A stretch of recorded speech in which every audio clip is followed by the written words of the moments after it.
तेही सक्रिय रीतीने भाग घेणार आहेत असं त्यांनी जाहीर करणार आहेत। कोचिंग क्लासेस जे आहेत त्या कोचिंग क्लासेसना सुद्धा आम्ही असणारा अप्रोच झालेला आहोत। त्याच्याच बरोबर काही ठिकाणी जे पेरेंट टीचर्स असोसिएशन स्ट्रॉंगली आहे त्यांनाही आम्ही असणारा विनंती केलेली आहे की हा विद्यार्थ्यांचा प्रश्न आहे।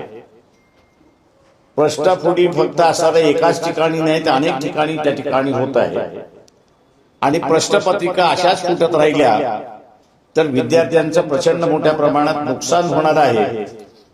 महाराष्ट्राचा बंदचा कॉल जो देण्यात आलेला आहे त्याला काही राजकीय पक्षांचा पाठिंबा, डाव्या संघटनेचा पाठिंबा हा त्यांनी जाहीर केलाय। त्याच्याच बरोबर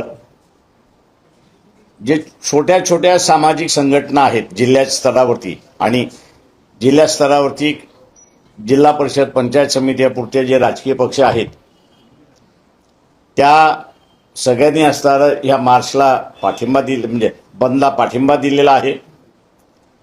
त्याच्याच बरोबर जे असोसिएशन्स आहेत, शिक्षण संस्थांमधलं जे असोसिएशन्स आहेत, ग्रांट इन एड आणि नॉन ग्रांट इन एड या दोघांबरोबर आमचं असणारं बोलणं झालं।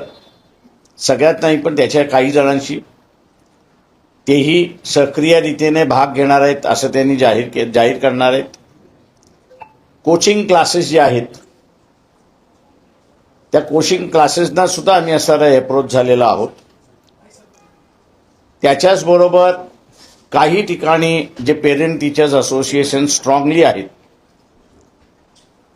त्यांनाही आम्ही असणारा विनंती केलेली आहे की हा विद्यार्थ्यांचा प्रश्न आहे। प्रश्नफुटी फक्त असणारा एकाच ठिकाणी नाही तर अनेक ठिकाणी त्या ठिकाणी होत आहे आणि प्रश्नपत्रिका अशाच फुटत राहिल्या तर विद्यार्थ्यांचं प्रचंड मोठ्या प्रमाणात नुकसान होणार आहे आणि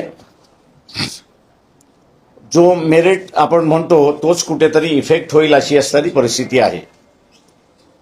त्याच्याच बरोबर कामगार चळवळी ज्या आहेत, एसटी मधल्या असतील, बेस्ट मधल्या असतील, महानगरपालिकेमधल्या असतील,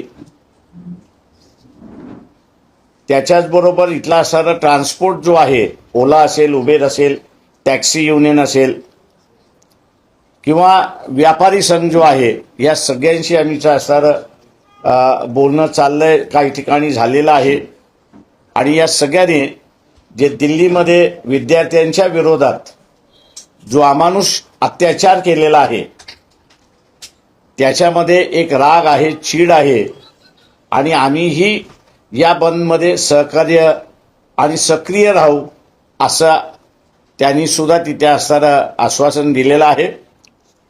तमाम महाराष्ट्राच्या जनतेला माझं असणारं आव्हान आहे, जी काही माहिती माझ्याकडे उपलब्ध आहे त्या ठिकाणी टेरिटोरियल आर्मी जी आहे, मग आर्मीच्या अगोदरची एक आर्मी म्हणजे बीएसएफ आणि बीएसएफच्या नंतर टेरिटोरियल आर्मी जी आहे ती टेरिटोरियल आर्मी असताना स्टँड बाय वरती त्या ठिकाणी ठेवण्यात आलेली आहे।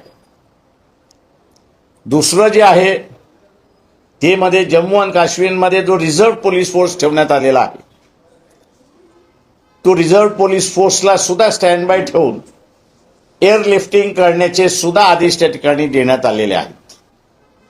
इनफॅक्ट जो लाठी हल्ला झाला त्यामध्ये होम मिनिस्टर आणि प्राईम मिनिस्टर यांनी असे आदेश दिले होते की सायंकाळी 5 नंतर आम्हाला त्या जंतर मंतरवरती एकही विद्यार्थी त्या ठिकाणी दिसू नये अशा रीतीचे असणारे आदेश होते आणि त्या आदेशाला धरून असणारा अमानुष अत्याचार त्या विद्यार्थ्यांवरती करण्यात आलेला आहे, हा निषेध आहे।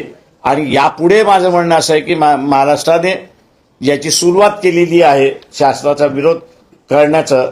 यापुढे लाठी हल्ला होऊ नये, छर्रे चालू नयेत, गोळ्या चालू देत, अश्रुधूर चालू नयेत विद्यार्थ्यांच्या विरोधात, तेव्हा सर्व महाराष्ट्रातल्या जनतेने या बंदामध्ये सहभागी व्हावं असं आवाहन आम्ही करतो आहोत।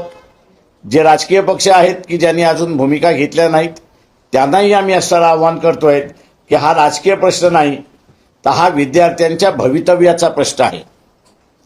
इथे मेरिट राहणार की न राहणार असा असणारा प्रश्न आहे. आणि म्हणून सर्व राजकीय पक्षाने जे बीजेपीच्या विरोधात आहेत या सगळ्यांनी सहभागी व्हावं असं आवाहन आम्ही या ठिकाणी करतो. महाराष्ट्रातील सर्व बातम्यांचे विश्वासार्ह व्यासपीठ सकाळच्या सर्व सोशल मीडिया प्लॅटफॉर्मला लाईक, फॉलो आणि सबस्क्राईब करा. तसंच सर्व नोटिफिकेशनसाठी बेल आयकॉन प्रेस करायला विसरू नका.